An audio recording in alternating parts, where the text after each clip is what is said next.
تعرفون ليش الولد لما يحب ما يتزوج حبيبته؟ أقول لكم ليش.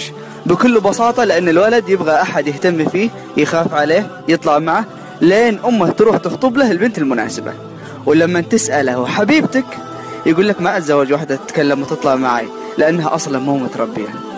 لحظة أخوي، البنت اللي كنت تحبها صارت مو متربية؟ ليش؟ طيب والكلام الحلو اللي كنت معشمها فيه والوعود وين راحت؟ على طاري التربية، ترى أهلها ربوها أحسن تربية، بس الحقيقة هي زيك كانت محتاجة اهتمام غير اهتمام الوالدين. وبعدين كل شخص مسؤول عن تصرفاته، الوالدين ما لهم علاقة بشيء. هذه جزات اللي عطتك الثقة العمياء وضحت بنفسها؟